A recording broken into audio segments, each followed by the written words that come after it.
Good evening, everybody, and welcome to St. Augustine this evening without Mike Davis. He is surfing in parts unknown. Welcome, Levi. Thank you. Mike just dipped out on us, y'all. For sure. Didn't even tell us. Just left Amanda holding all the work. I told him last night that it was just in a thread of emails that he was going, and the way my email's organized, I didn't see it because it didn't populate the last email. It populated the first email.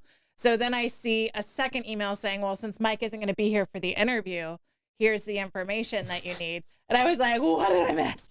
And had a moment of panic while I'm in the middle of teaching my class of high schoolers. And so I can't tell you how happy I am that you were all here today. And I didn't have to scramble and get people. We're good. I'm here to help. Have you had a good week so far? I've had a great week so far. Awesome. I am so glad that you are here, Levi. Let's make some money so Mike can afford to fly home and make his meetings on Friday. Absolutely. All right, we'll start with Solar Stick. Solar Stick, established in 2006. They are a local portable power company proudly committed to American manufacturing, constant innovation, and creating jobs right here in St. Augustine, Florida. Solar Stick's focus on providing solutions for self-sufficiency helps users all over the world complete missions and save lives. Solar Stick, changing lives, saving lives, and reviving American manufacturing. And I go to you. We have Bear Kresge and Associates is a full-service local CPA firm with a team of skilled professionals dedicated to providing top-level service in the area of St. Augustine. Tax compliance and planning for businesses, individuals, estates, and trust. Audits, reviews, and other accounting services.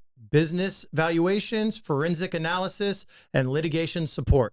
You can reach them at 904-460-0747 or online at abearkresgecpa.com.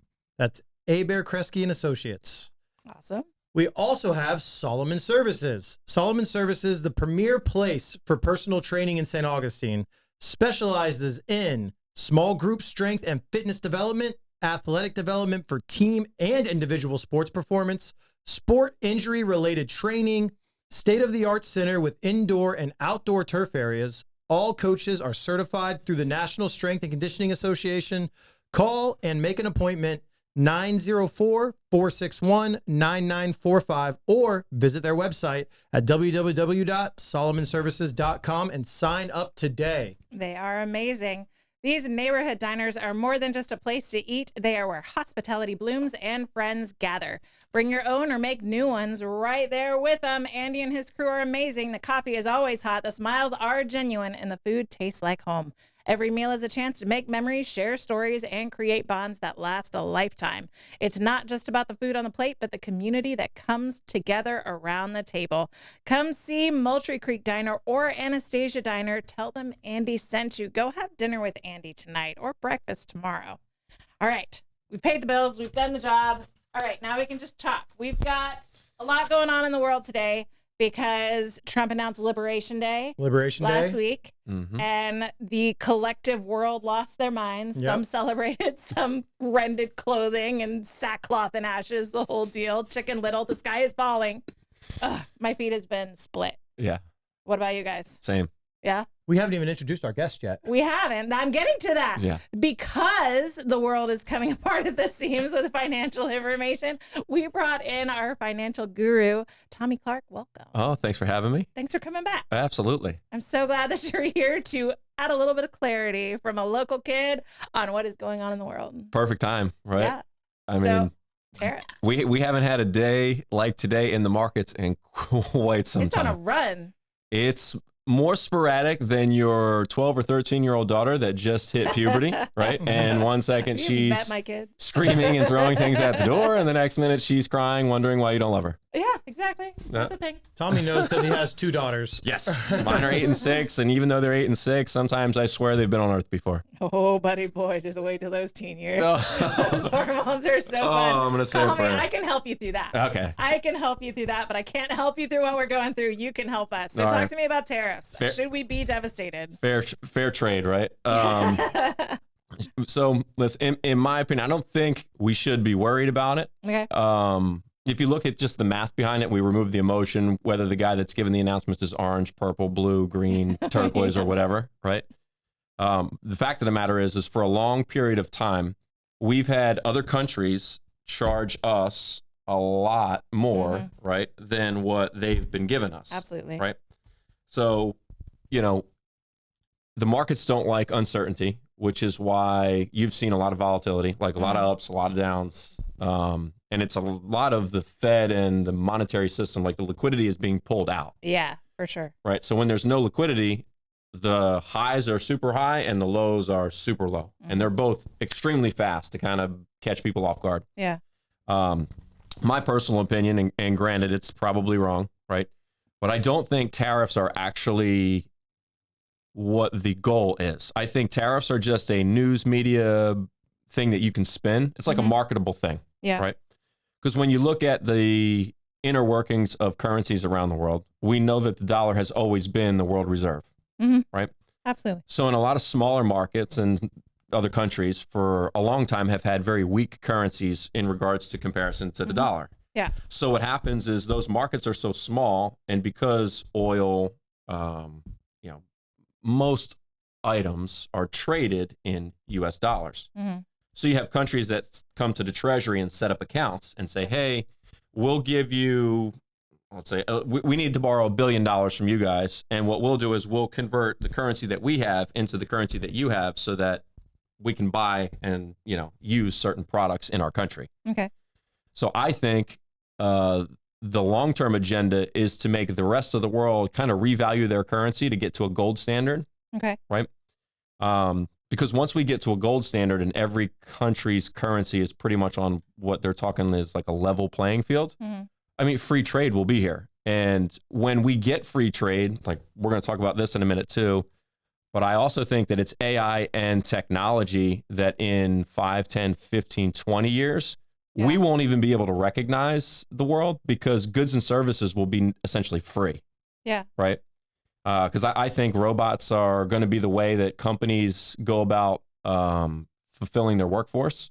So to give a pop culture reference, it'll be like on Star Trek Next Generation when you just speak into a box that you want Earl Grey tea hot. Correct. Then it just appears for you in the window. Yep. Or like, so I grew up on the Jetsons, right? Okay, so like, hey, you coming in and George has had a long day at work, right? And his car folds up into a briefcase, right? And Rosie's in there cleaning up everything. Yep. We're going to have a lot of Rosies. I need Rosie. Yeah. Oh, we all need Rosie, right?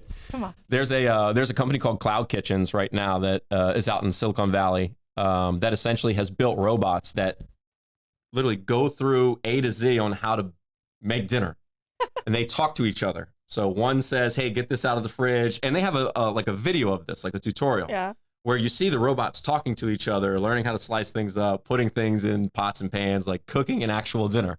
That's wild. Yep. So it's not far off, and they call it a ghost kitchen. I don't know how I feel about this. Yeah. So like you can go on and look at it now. It's insane, and we know how fast technology moves. Yeah. Right. And it compounds on itself. Yeah. So what we think is a long time, like when we say 5, 10, 15, 20 years, chances are it'll be even faster and sooner than that. Yeah. So I hear the term singularity a lot. Like when the singularity hits, everything's going to be exponential. So you've got to like get your heart and mind right before the singularity because you won't have a chance to catch up once it hits. Yeah, it'll happen fast. Well, Elon spoke, I think it was 6 years ago at the UN, and he was pleading with them to sign a multinational agreement to slow down the production of AI because we don't know what we're building. And Joe Rogan's had several guests on that have worked in these fields and have been like, hey, we were building this self-learning model AI, and it just kind of went off the rails. Started communicating with other AIs in a different language. There's tons of videos out there now showing this. Quantum computers, yeah. And it's scary, but there's two sides to both coins, right? There's a yin and a yang always. Yeah. So listen, I'm always the optimistic guy. So I'm like, hey, the glass is always half full, even if I spilled the other half, right? My personal opinion is like, listen, when we went through the Industrial Revolution, everybody thought that it was going to be the end of times because things changed. Yeah. And we found out that it was actually for the betterment of society, right? Like to have the viewpoint that, like, it's a cynical viewpoint. Like, hey, the people that are, let's just say, running the world, right? Why would they have a negative outlook to make people's life worse if we have the technology that allows us to do less? Yeah. Like, I just can't see it. maybe I'm cynical, right? From a moral standpoint, we have found that people that have less to do in order to sort of earn their keep have a tendency to spiral into depression and addiction. So that's what scares me, is when you have like the universal basic income, wherever we've seen that kind of model put in place, addiction rises, mental health declines, relationships flounder. And it's like, well, we're supposed to be, freeing humans to be artists and creatives, and what we're getting is degeneracy. So that's what scares me about replacing laborers, replacing hard work that humans have to do to earn their keep. Yep. Do you have thoughts on that? So here's my only, I'll call it a different viewpoint, right?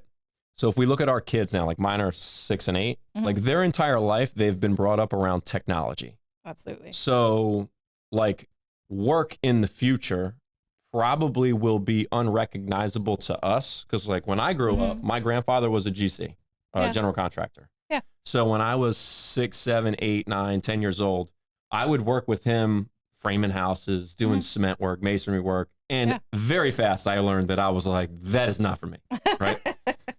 But now these kids are, when you ask most of the kids today, like, hey, what do you want to be when you grow up? Majority of, all day long. Yeah. So we know that content creation is most likely going to be a job that's here, right? They're around iPads, technologies and stuff like that.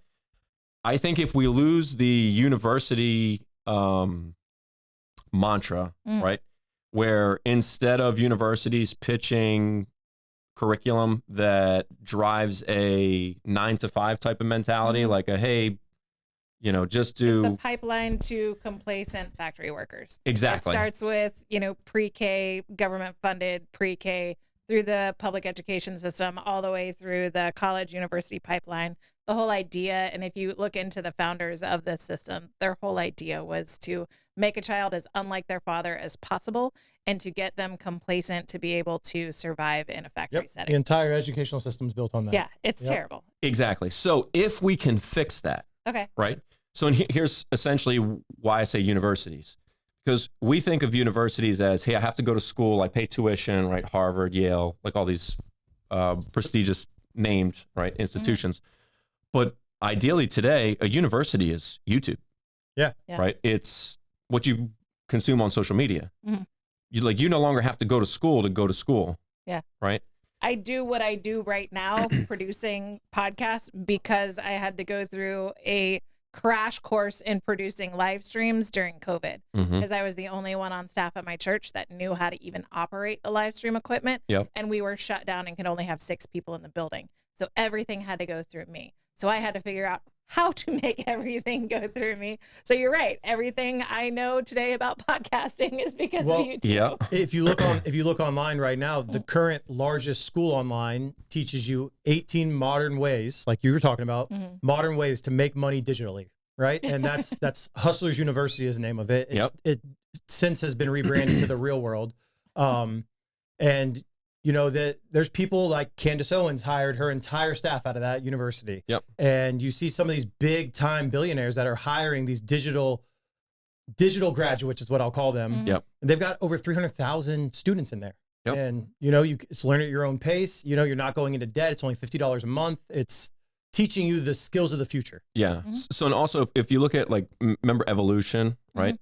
So back in 1800s, if you looked at our population, our demographics, 95% were business owners, 5% were employees, right? Now it's backwards. And I think we're going through, technology allows that shift to revert. So my kids, they'll have the choice when they grow up. I don't really know what the future will look like for them, but here's my assumption. Sure, you can find somebody that is entrepreneurial and you'll have a job, but I'm not really sure that you're going to need it, right? Your biggest fear, I think, in life, or obstacle for the kids that are 10 and younger, is going to be, okay, what's the purpose of my life? Because we said earlier, if you get UBI income and stuff, and there's really nothing that you're working for, unless you're ambitious and motivated and want to chase something, dude, life is taken care of. Yeah, most people lose purpose and they lose themselves. And that's when they get into degeneracy, addiction, right? Because it's about dude, I really don't know who I am, right? So then you just kind of experiment. Right. But where it could end up changing is, so if they work for somebody perfect, you'll just say, hey, I have this life. I don't want it. I want to do a little bit better. No problem. Work for it. Right. Yeah. But there's probably only going to be 5% of the guys and girls that are actually going to fulfill jobs that are required. There's a handful of maybe products and services that will always need to be sold to people. Right. Because it's not like so I was in the life insurance business and Pat would tell us all the time, oh, here's why life insurance is recession proof. I go, why? He goes, how many times has somebody woken up one morning and just thought, you know what? I'm going to buy life insurance today. Like, it's a product that needs to be sold from a person. You're not just going to wake up and think, yeah, I need life insurance. Go to Google and say, how do I buy life insurance? And then just buy something. Yeah. Like, it just doesn't happen. So there's a handful of those products. In that case, I think that our kids probably could get jobs doing that. But again, depending on who their friends are, they might say, oh man, my other friend is a podcaster. My other friend does, they create like bots and stuff, which is big right now in trading and crypto and all that stuff. Because you can create algorithms and the algorithms essentially do all the work for you. Yeah. Like the liquidity pools inside of crypto is another thing. Like you have a smart contract and the liquidity pools can earn crazy amounts of interest per month and you're not really doing anything. All you're doing is collecting a fee on the transaction that's being done inside of the marketplace. Yeah. So, listen, if I had all the answers, I'd be sitting up here with a big white beard and a long staff looking like Gandalf. Yes, there it is. I can remember the name. So back to the tariffs, right? So on Liberation Day, Trump comes out, he announces all these tariffs on, I guess, our exports, correct? And it's nothing that these other countries haven't been doing to us, but it's new for America to do it to them. Yeah. So I was listening to Marco Rubio talk about it. Okay. I think I sent you the video today. And he's explaining that, like, hey, this is the reason that the stock market dropped, because investors react to stock prices. And if China is cutting our legs out from underneath us by offering slave wages, and they can produce massive companies can produce these products for that cheap cost, and the smart investors know that with tariffs, it's going to cause the stock price to go down. Because if they have to bring it back to America, they have to pay higher wages, which in return affects the stock price. But in the long run, does it not give us national security and, a secure trade line and jobs in America? And does it not kind of flip the script back to when America in the early 1800s was this booming new economy where everything's being created and fulfilled in here? Because during COVID, we saw that we were energy dependent on Ukraine. There's a lot of things that we depended on other countries for. And if we get cut off from that, whether it's a hot war, a cold war, a tariff war, then our economy is in dire trouble. Sure. So listen, if the math makes sense on it, then it works, right? Because where the unknown is we really don't know who's going to actually comply with it. And again, if you look at the bigger picture, it's not the tariffs that are really at the focal point of the problem here, right? There's, in my opinion, there's multiple. One, so we know that we have $36 trillion in debt, okay? About $9 trillion is due for refinancing this year. Dang. Yeah. So what happens in the markets, right? So you have the stock market, which is huge, and then you have the bond market, which is massive. Not to cut you off, but the U.S. government can refinance their own debt. Yeah. Who do they refinance it with? The Fed? Yeah, they do it at themselves, and then it adds to the balance sheet. Now, granted, it's your own debt, so you can't default on your own debt. We won't travel down that rabbit hole just yet. Okay. But here's what happens. So if $9 trillion is set to refinance, and like the 10-year yield is what sets the rate, right? So it's at 4% right now. Okay. So 9 times 4 is what? 36. So you're talking about 4%. That's another, oh my gosh, 9 trillion. I don't even know the math. That's like another 36. It's another $40 billion in interest alone, right? Or $400 billion, right? Yeah, $400 billion. That's a lot. Write a check and cover it. It's fine. Well, here's the thing: the Fed you can't print any more money. No. Right? It's not possible because that's they why turned we're in this exactly. So that's the debt loop. So again, why tariffs I think are at the forefront of the marketing scheme is because if I scare the stock market, right? People sell stocks, and where that money goes is it typically goes into treasuries or bonds. Okay. So as I buy more bonds, right, the yield is supposed to drop. because the value of the bond goes up, the yield goes down, right? Now, the issue, one, the Fed's not cooperating. They don't want to cut rates because if we can get these rates down to essentially zero. They're globalist shills. Yeah, listen, that's above my pay grade, and I don't care left or right or whatever. It's just like you look at some people. In my opinion alone. Sometimes you just think like, hey, I don't know who this person's working for. I know they're at the Fed, but like, who's greasing the palms? Yeah. Then I can kind of tell what party they're with. Exactly. But anyway, if they're able to refinance this debt at a lower rate, perfect. Well, the easiest way traditionally to do that is to scare the stock market because that pushes bond yields down. The only issue is right now, bond yields are still going higher as the markets are plummeting, right?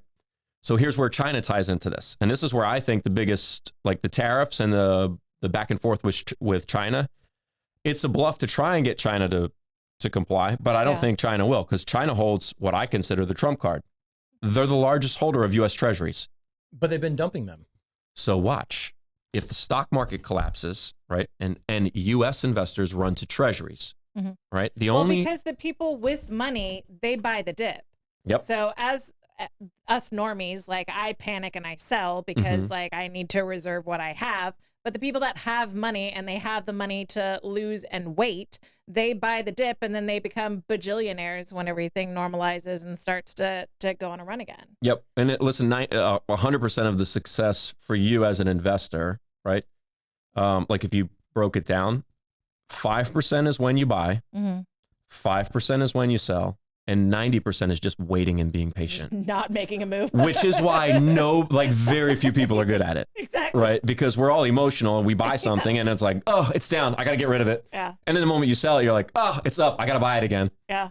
And it's like, no, do it backwards. But I was preparing for this. I was listening to some crypto investors and they kind of said the same thing about cryptocurrencies. Yep. It's like, it's about when you buy it. Most people don't buy it until they feel like, oh, look, it's amazing. And then they buy way too high and then it's volatile and panic. And they don't let enough time go by for it to come back. Yeah. So here's my question then. So for the average individual out there, we'll say middle-class America, right? The average family, how do they set, because a lot of people lost a lot of money in their 401k this last week. If they sold. Yeah, correct. If they sold. If they sold. Yeah. So how does the average family prepare for the next, 6, 12 months? Is a recession coming? I know that default swaps are higher than they were in 2008, 2007. Everything is. Yep. Are we in a bubble? What's your outlook on the future, and how can the normal people that watch our show protect themselves or kind of give themselves a little bit of security? Well, personally, right? So I'll give you my personal outline. I think that the bottom is in right now. Like Trump with these 90-day tariffs and whatnot, I think you'll probably experience a massive rip higher. Like the S&P will probably get back to around like 6,000, maybe 66. If it gets to 66, I'm 100% out of everything. That's like macro wave 5. Like, hey, the top is in. Bitcoin will probably hit 145,000. Like some of the altcoins that you have will 10x, 50x, 100x, and you'll make returns where you're like, dude, my parents waited 60 years in the stock market to get these returns, and it'll happen fast because that's the benefit of the crypto market right now. It's extremely volatile, right? But what I'd be telling you is, okay, listen, if you're in there, just sit still.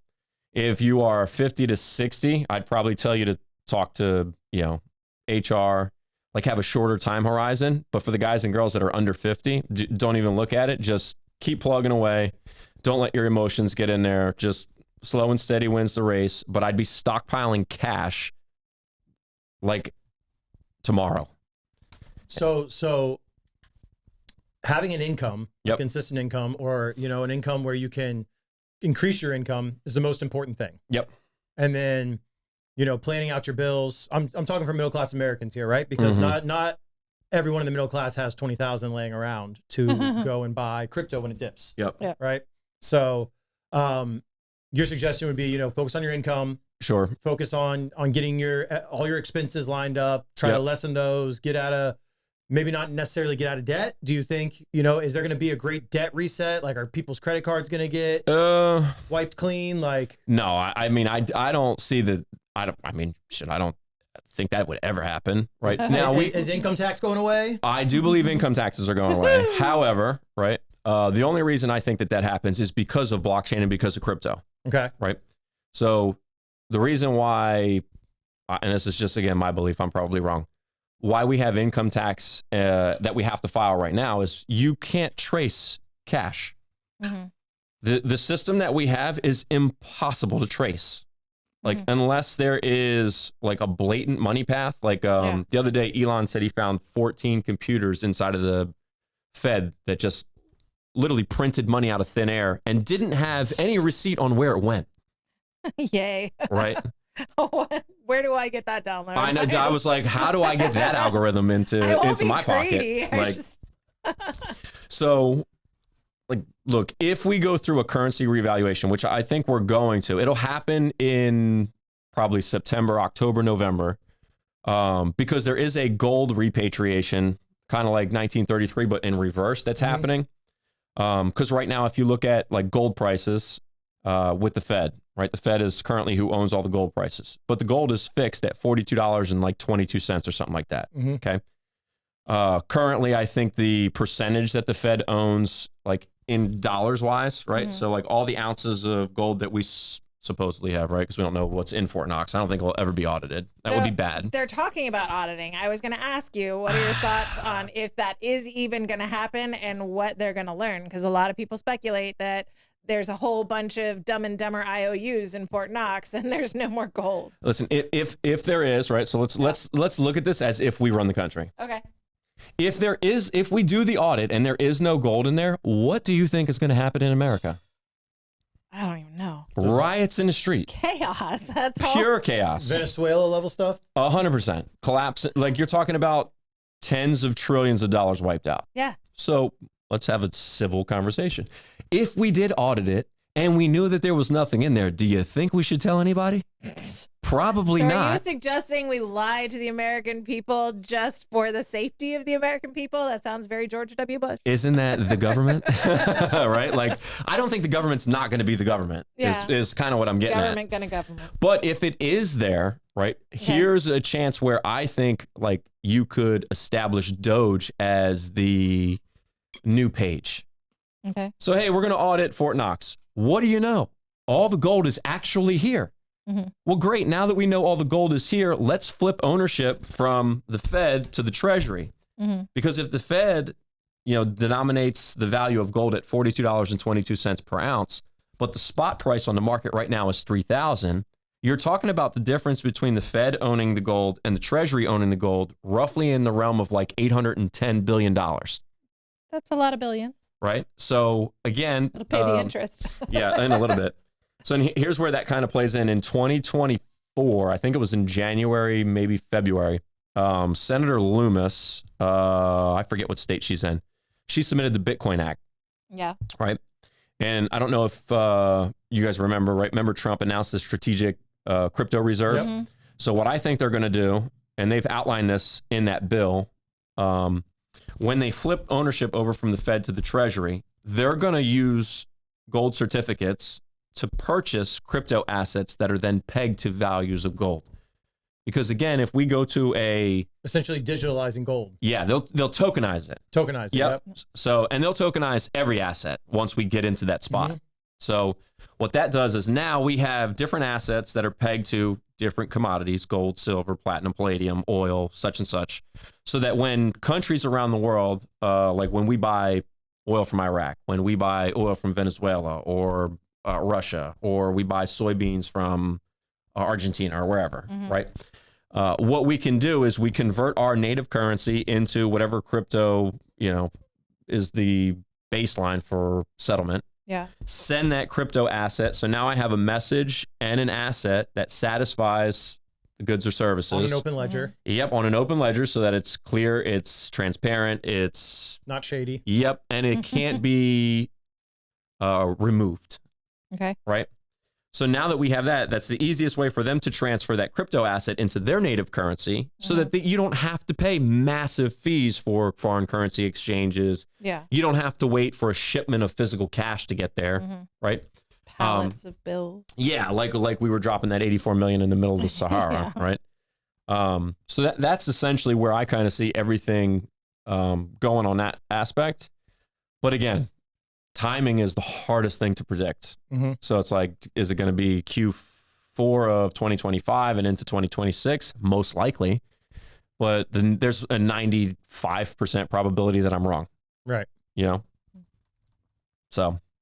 Interesting. Mm-hmm. Okay, so let's talk about some companies. I have some posts here that you post on Facebook. As we know, you just give out free financial advice on Facebook 24/7. Oh, I'm the nerd. So you have made an interesting post about MicroStrategies. Oh boy. For those people that don't know who MicroStrategies is, you want to give them a quick synopsis? Yeah, so MicroStrategies is the company that is pretty much responsible behind propping up Bitcoin's price. They, technical term, right?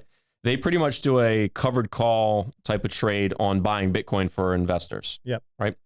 They're traded on the NASDAQ? Yes. Okay. Yeah. Super volatile. It's, in my opinion, it's another NVIDIA. Okay. Right. Or NVIDIA. Because you're going to find out that NVIDIA is ridden with fraud too. So the post here says, MicroStrategies halts all Bitcoin purchases despite Bitcoin dipping below 79K.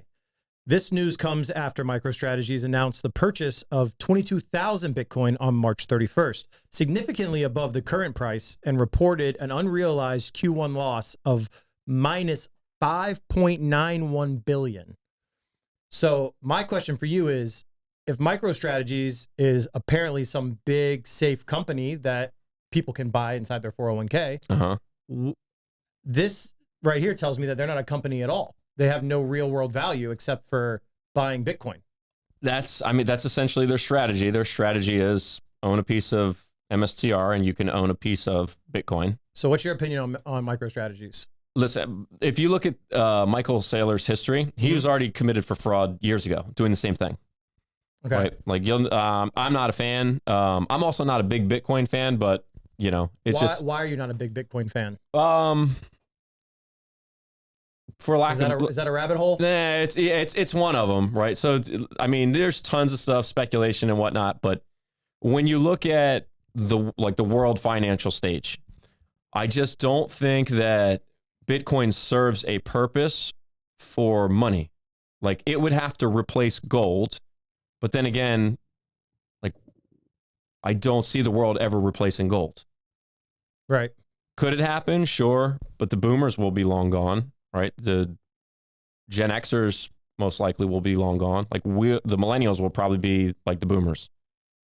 You know, and then if you look at Bitcoin's like mantra, so everybody praises Bitcoin because they say, "Hey, there's only 21 million Bitcoin. You can't mine anymore." And it's like, well, you guys don't know the history of Bitcoin because in block, I think it was like 73,564. There was like 180 million Bitcoin just created out of nowhere. Right. So it's like Bitcoin's not finite, and you have Wall Street getting in there now too. So anytime Wall Street is involved, everything goes to infinity because you can create fake shares, right? Naked shorts, right? Naked calls. And there's tons of stuff that you can essentially just kind of sweep under the rug. It's what Wall Street's been doing for generations. So, do I think that MSTR will be around? Probably not. I think all you need is one capitulation event where Bitcoin drops below even 40,000, right? Because it's got to backtest that $20,000 breakout that happened, I think, in 2018 or 2019 when Jamie Dimon called it a big scam, right? Or a Ponzi scheme. Yeah. Right. So that dollar amount has not been backtested yet. So if Bitcoin's price drops right below, I think his liquidation price is like somewhere around like 54,000. Every investor that's in there is fleeced. Right. Yeah, company's bankrupt. And like the biggest thing for MSTR, so 2 months before this came out, he tried to do a debt offering where he created more shares of MSTR, right? And essentially what that did was that devalued the current shareholders' stock price by 99%. Interesting. Yeah. So like imagine, like I'll give you a simple example, right? Let's just say there's 10 of us, okay? And there's 100 shares, right? So everybody owns 10 shares. Well, the guy that's running it goes, hey, you know what? I'm going to bring new money in. it's going to be a lot more than what we did, but now instead of you guys owning 10 shares, you're only going to own 0.1% shares, right? Mm-hmm. So we're going to take all that stuff and your shares are worth way less. Yeah. And he goes, it's all for the betterment of the company, because when the price of Bitcoin gets to be $1 million a coin, you'll be rich as could be. And you're like, okay, bro, I didn't sign up for this. Mm. Like, no, thank you. So that's just one of the many reasons I would stay away from MSTR. Why I don't own any Bitcoin. Like, I'm a long-term hold and, buy and hold type of guy. I'm not a trader. Mm-hmm. Like, I don't buy things today with the intention of selling them 8 to 10% up tomorrow, right? If it runs, I'm just going to buy it and hold it. But I also, understand it could be around for a while. I just don't think that it's going to be what everybody thinks. So kind of like the MySpace of the crypto world. Yeah, exactly.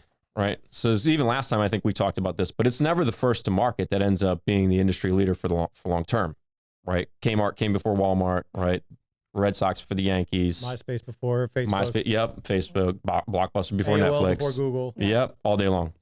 Nice. So, okay, so let's shift our focus to another company I saw you post about here. oh boy. And so you said that I think this was either yesterday or 2 days ago, that Ripple announced the acquisition of Hidden Road for $1.25 billion. Oh yeah, this is huge.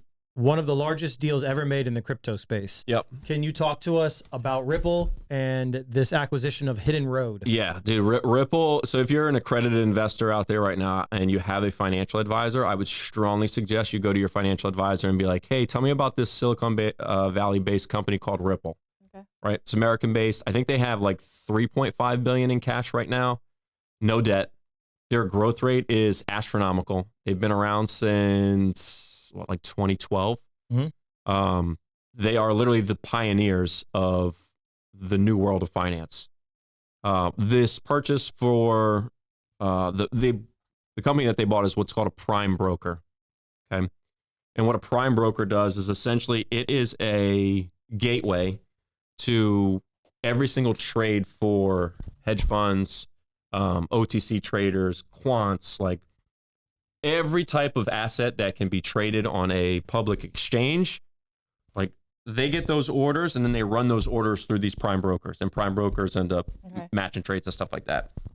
So what Ripple's going to do with this is they're going to use all the traffic from the Hidden Road, and they're going to use their XRP ledger, and they're going to use XRP to settle all the transactions. So now you're talking about somewhere close to $10 billion in transactions a day that'll now be on the ledger and be used in settlements for XRP, which most likely is why at some point in time, like for the guys and girls out there that just have a couple dollars in their pocket and want to, take some risk and purchase something every week or every payday, and whether it's $10, $25, $50, $100, $1,000. My strategy for the longest time was just buying as much XRP as I could every week. Mm-hmm. And then once you get to a certain spot and you accumulate enough, because I think there will be one day in time where like the what do you call it? The switch flips, and that price will go astronomically higher. Yep. It was listed, XRP was listed in the Trump administration's crypto reserves. Yeah, Trump's tweet, it was actually the first one listed. And granted, I don't know why. I don't know who does his social media and stuff like that. I mean, I've spent probably like 7 to 10 years researching Ripple and XRP and stuff like that. My gut says that it's because this is all just a movie. It's just a script that you're just waiting to play out, like Welcome to the Matrix. But when you look at what the asset actually does, it's extremely valuable. Like, you're talking about being able to move money in any currency in 3 seconds with 0 errors, right? You have the ability where if you send it to like a wrong recipient, they can go in there and actually reverse the trade, right? Or reverse the send, so that you're not just out money, which is one of the biggest issues in crypto, is like, hey, if I send it to the wrong wallet, like most of the times I'm just SOL, right? So you can revert it back if that happens, right? It can't be clawed back for no reason, right? It has to go through regulations and all this other stuff about what's being pulled and why. But then you're talking about regardless of the size of the transaction. So if I'm sending $5 billion to settle an oil payment for Saudi Arabia, right? That transaction is going to cost me a tenth of a penny. Mm-hmm. Whereas if I would send traditional cash, I got to pay to order it. I got to pay to send it over. Like it's a pain in the ass. Yeah. So for people that were early adopters of crypto, their whole thing was they loved crypto because it was decentralized, right? No, there's no such. That's why people like Bitcoin, right? They like Bitcoin because it's not an institutional controlled thing. And I hear Bitcoin. That's what I heard on YouTube today. Yeah, but those. Okay, so let me paint a picture, right? Because let's address this from a standpoint of non-bias. Because what people tell me that are what they call Bitcoin maxis, which are diehard Bitcoin people, they say XRP can be controlled and Bitcoin can't. So absolutely. No, I agree with you. I'm just saying what they say, the people. I get that, right? But then you look at, so the way that you control something is through ownership, right? So if you look at, we just talked about MSTR. Yep. So if you look at MSTR, they own a larger percentage of the total amount of available Bitcoin, right? Even out of the 21 million, than Ripple does through XRP in the escrow, right? So the other part is, you can control an asset through ownership, but for Bitcoin, you can control it through how many nodes you have. So if you look at who owns a majority of the nodes for Bitcoin, guess where all the nodes run out of? I have no idea. China. Yippee. Yeah. Like Bitcoin was an NSA totally project. I've heard that. I've heard that Bitcoin was created by the NSA and was implemented into Silk Road so they could track terrorist organizations buying and selling of, biological weapons. Well, listen, military grade. I don't know for sure that that's what that was for. It was probably easy to do because nobody really understood it. There was a very small amount of people that understood it. Because think about if we knew then what we knew now.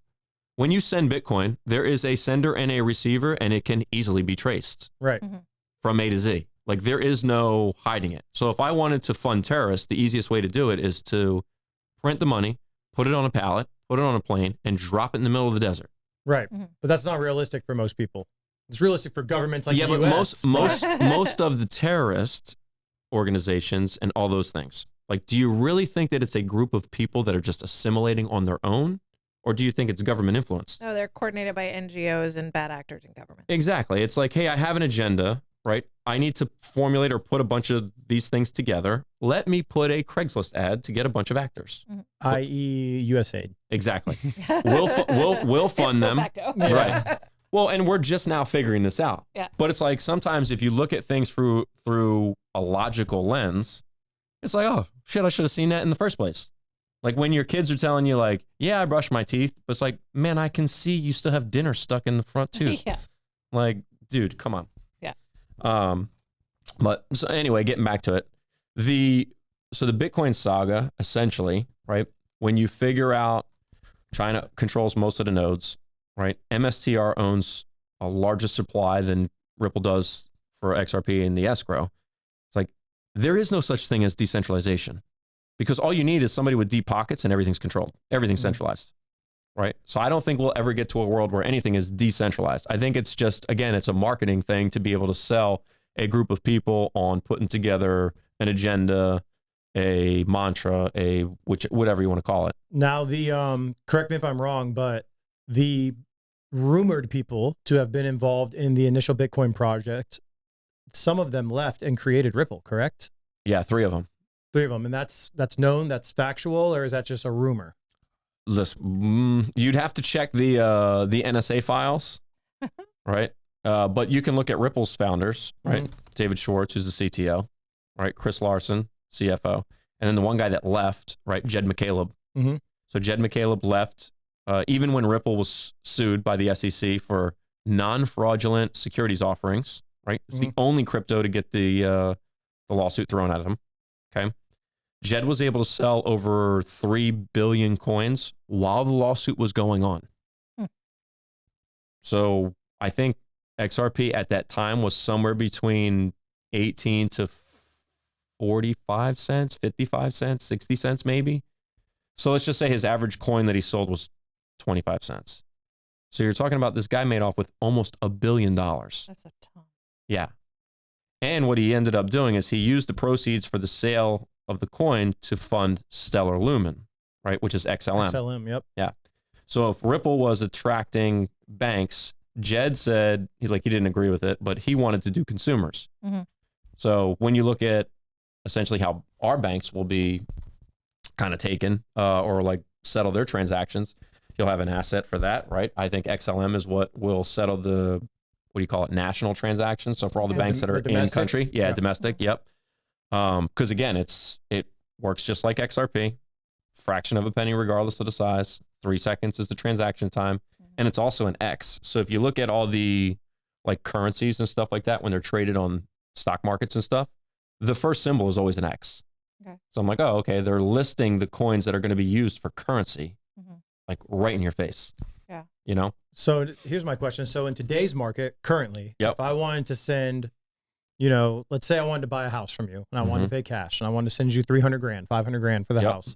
How does the current system work? You got to wire it. How does Ripple fix the current problem? Because as you see with like credit cards and stuff, there's always that famous saying where like, hey, if I pay with a credit card, there's a transaction fee on that. And then like after 50 transactions, that $20 that I paid for on a credit card is gone, right? Whereas if I paid you $20 in cash, that can then go to the store clerk and then that person can use it for $20. And the value of that $20 stays $20 for the multiple transactions. Credit cards don't work like that. We all understand that. Yep. But so how does Ripple fix that problem? What's the current situation? How does Ripple make it better? So essentially, right, if you look at the banking network, imagine a spider web. So you have your bank that's in the middle, and then when you spend any money, right? Like there's a network that goes out to Bank of America. There's a network that goes out to ViStar. There's a network that goes out to Community First, right? South State, who's a sponsor of the show. South State, right? Who's a sponsor of the show, right? This bank, that bank, the third bank, the fifth third bank. Okay. So there's a highway system that's there. The highway system currently is run by Swift. Okay. Now that process takes 3 days for the message to go from, hey, Levi just bought 2 big Slurpees at 7-Eleven, right? So the message gets into the system. First day, it figures out who the bank is. Second day, it's traveling through. Third day, it actually settles. Is that why when I look at my checking account, it says charge pending? Exactly. Okay. And why my checks, when I deposit them digitally, even though they could immediately access that information, if it was efficient, it takes 3 days. To settle. Yeah. Yeah, because the message has to come through on the system. Okay. Right? So Ripple has built behind the scenes a highway system, right, that mirrors that spider web that we just talked about. With upgraded tech. Yeah, with upgraded tech. Now, the upgraded tech is the message not only comes in the form of an asset that has value behind transferring the money, right? But it's also, hey, now that these two things are here, you have it in 3 seconds. So there is no volatility swing in the currency. Because you got to realize this, like the biggest challenge on global stages, if I go to Germany tomorrow, right? Or if I go to Spain, right? And I need to convert dollars to euros. Well, the euro to US dollar changes every second. So if I send money overseas to Europe today, a day or 2 or 3 goes by, I could have a 3 to 4% price swing if something crazy happens, right? Like we just saw the market volatility. Typically the spreads are a lot smaller, but if I receive that money in 3 seconds, that eliminates all that volatility because the money just gets there instantly. Right. Yeah. Right. So that's how they're going to change all that. They already have the system, they have the rails, and they have the asset behind it to be able to make sure that the message and an asset of value gets to the bank in that time. Okay, I have a question from the audience about XRP. Yep. He says that what happens, he's buying $50 a week of XRP. Yep. What is enough? How many shares is enough? It's relevant, I feel like. Yeah, it's all depending upon, I guess, like, okay, so I'll give you like pie in the sky theory. Okay. Right? So a couple friends and I, we were together a long time ago, over a year. And we go, okay, if Ripple does take over the entire SWIFT network, right? And they process somewhere close to, I think it's like $6 trillion a year is what the transaction level is, right? So we're talking rough. Swift does that? Or, yeah, okay. Swift does that, right? So if we're going, hey, $6 trillion a year, right? The math behind it is multiple 3 figures for the coin, right? You're talking somewhere between 150 to 500 a coin. if it does everything, and I'm talking about the entire M2 money supply, like the money that's in circulation, just based off of like pure metrics and pure math, if there is a fixed price, because that's another, rumor, speculation that's been going on, you're looking at somewhere between 7 to 12,000 a coin. Okay. Right. So, I mean, I would kind of tell you, hey, if you're working, and you love what you do, just keep working, just keep accumulating, and just let time go by. Okay. Because at one point in time, you'll look at your account and think, holy hell, look at how much money I have in there. And one day it'll be able to retire you. Okay. So if things don't go the way you project them going, what would be the hint to, okay, now's the top, now's the time to get out? Well, so again, it's all relative. I think long term, 5 years from now, we'll look back at this and think, dang, I could have bought this at this price. Mm-hmm. Like in my opinion, Ripple is the Amazon of finance. Okay. They're only going to continue to get bigger and get better because the sky's the limit. Now that they're out of the lawsuit, right? Because that was settled. Holding them back. Yeah. And that was also holding institutions back. Like institutions couldn't go out and purchase XRP from Ripple or exchanges, essentially, because of the SEC lawsuit. And they said that the sale of the coins were securities violations. Mm-hmm. So now that that's uplifted, you're going to have tons of, institutions pile in, right? So let's just say it doesn't go that great, right? And adoption is delayed. Congress gets in the way, right? You're fighting, the guys and girls that don't want money to be moved fast and they don't want corruption to be exposed. You're looking at probably like short-term top is somewhere between maybe $5 to $13 a coin. Okay. And you can get it today for what, $2? Mm-hmm. $2.07. I looked it up. Yeah. So, you're looking at 2x, 2.5x on the low ends. But then again, if you're just buying every week, dude, don't just continue to stockpile. And as 5 years goes by, 10 years goes by, you'll look at your account and be like, what in the ham sandwich? How did I get to all this stuff this fast? I do like a ham sandwich. Yeah. Oh man, a good one, right? Right on. Interesting. We are coming up against it. So, final thoughts. How do you protect yourself in a bear market? Well, one, make sure you're not using leverage, which means like I'm borrowing somebody else's money to take on new debt. Yeah, take on a risk. Yep. The other side is to realize like some of the most violent swings upwards always come in a bear market. Okay. Like I think we're in one currently. Okay. So again, I think the bottom is in for right now. You probably have a couple weeks to a couple months where things are going to go absolutely crazy. Mm-hmm. S&P gets back up to 6,000, maybe 66.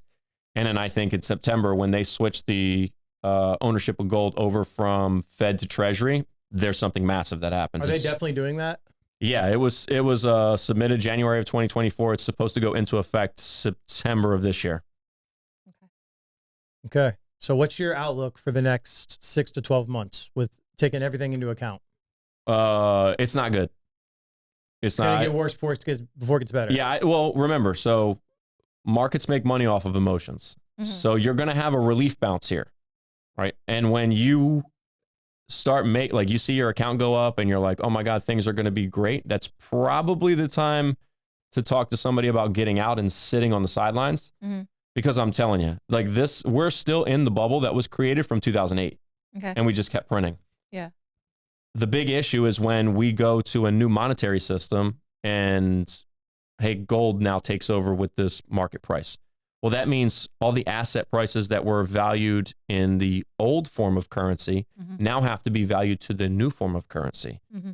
So, and when you go from something that's not backed by anything, right, besides the military, to something that's backed by gold, the assets that hold real value are those that are backed by gold. So those assets get revalued and dropped, or debased is what they like to call it, to whatever the new standard of the currency is. Yeah. So the houses that are worth 500,000 right now will probably be worth 300. 300, right? Yeah.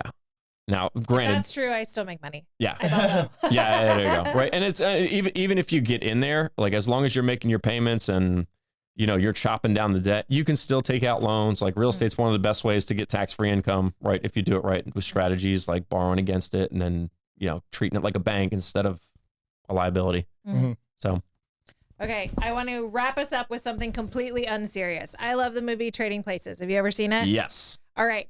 I love it. I watch it every year as a New Year's tradition, and I have no idea what they do at the end. I'm glad they do it, and I'm glad it works, and they end up on the yachts. Yep. Great. Happy ending. Spoiler alert. But what the hell are they doing? Can you explain that to me? No, listen, I wish I could. I keep trying. Nobody can explain it. The only thing that I can remember is what was it called? Mortimer, where they the bet was for $1. Yeah, to ruin one of their lives and to build up the other one. Yeah. Yeah, it's like, are those the people that are running the world? Maybe just maybe.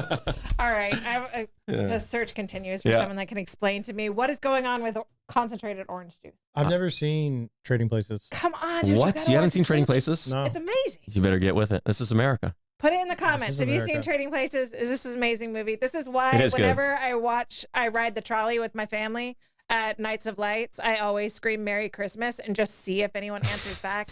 It embarrasses my daughter so much because she's like, Mom, nobody knows this is an old movie. And as soon as she says that, someone yells Merry Christmas back to me. Nice. Or Too Happy funny. Christmas. One more quick question because we got 4 minutes left. Okay. 4 minutes left. Yeah. Go ahead. I saw a company came out with an AI robot that you can ride. Kawasaki. Oh, come on. Was it Kawasaki that came out with it? Yeah. You can ride it and it can go like over hillsides, cliffs. It acts as if like you're riding a wolf, I would say. Have you or ever a mountain seen lion. Badge It's number insane. 502? Like, I just feel like And this is a real thing, right? Yeah. EMTs are going to meet people doing really bad stuff with this robot. This is not what we need in our society. You put some turrets or some guns on that robot, and that thing is terrifying. For sure. I got to get one of those. Yeah, I don't think they come out until 2028, but you can pre-order them at Kawasaki. I don't know what the prices are. Good gracious, that's insane. Yeah. It's pretty We got cool. Exciting times. Wolf-like robots. We got dire wolves coming back. Yeah, they from just made extinction. dire wolves. Like, I'm not what? okay with We got this. we got oh yeah, they just cloned those dire wolves. We've got med beds coming out. Have you heard of the med beds? Is that you lay on it and it tells you everything that's wrong with you and fixes you? Yeah, Yeah, it's like in the Oh, movie come on. Elysium. Oh, Yeah. come on. Yeah, Yeah. It literally fixes your arm like right there on the spot, like broken Here's arm. my problem. So we're making sci-fi into reality right now. Yes, if you But can we're believe not it, learning it can any be of achieved. the bad lessons. Like Jurassic Park tells us, no dire wolves. Don't bring them back. Is it bad that I would, if Jurassic Park became a thing today, I would visit? I would probably too. I would would visit. too, because I'm an animal person, but it's still stupid. I would probably try to steal a baby raptor. Now that is stupid. No. I would try to train it. Now that is stupid. That's 100%. I mean, listen, Yeah. someone had to train the first bear ever. Someone had to train the first tiger ever, the first crocodile ever. As long as you make sure you're the food source, you know? Yeah, And we don't- velociraptors The are one smart. you don't- we know don't- about usually isn't the first one that tried, though. Yes, that's Touche. exactly it. They're the first successful one. Yeah. You want to let some other people try it first. Yeah, figure out what doesn't work. That is sometimes the key to success too. 100%. Timing. It's all about And timing. we're bringing back woolly mammoths too, right? Aren't they doing that as well? Oh Lord. Can we not? Can we just get the I'm all- Epstein I'm list all before for all it. this first? I know, for sure. Can we please get the Epstein, I don't the think we're P. ever Diddy going to list? get the Epstein list. I think doubt that they we looked will. at it and they said, "Oh, this is way worse than we thought. We can't do this." They probably looked at it and were like, holy crap, he got my name on here too. And Yeah, then they burned it. For sure. People in the comments say no on the dire wolves, in my opinion. And Trading Places is a perfect comedy. You've got to watch Trading Places. Yeah, it's really I've good. got a lot of movies I got to watch from I this know. show. What's the movie that Mike told you had to watch? I don't know. I don't take notes. You Oh. wrote it in your phone. Oh, Yes, yeah, he did. I might have wrote it on my phone. He can't We'll remember. figure it out. Drop it in the comments if you remember. Yeah. We've got to make an actual physical list for Levi to watch movies. Yeah. I got to give it to your girlfriend because she'll make sure it happens. That's the gatekeeper. Because That's the movies gatekeeper. that Mike recommends are like 1982, 1984. And Yeah, my but- girlfriend won't watch What's anything pre-2000. Oh, okay.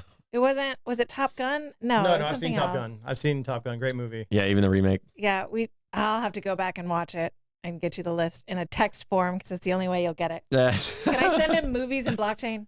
Yes, actually, yeah, and even AI. That's hilarious. Uh-huh. All right, thank you so much, Tommy, for coming back. We Oh, yeah, thanks for appreciate having me. dropping some knowledge on all of us and Always. helping to push us a little bit into the 21st century because a lot of us are old holdouts. That Oh, don't here we do go. a lot. thank you for being here. Yes, and absolutely. Making this night so much I more enjoy enjoyable and less stressful for me. Thank you for hosting and taking, you did a wonderful job. on Mike's responsibilities. I tried. Thank you again. The show's falling apart, y'all. Thank you, everybody out there that joined us. Drop your comments and questions in the comments section, and we will get them to Tommy, see if we can get you an answer. If you want one, have a great night. We'll be back tomorrow with the Bollocks Boys. Take care, y'all. Perfect. See us. Bye.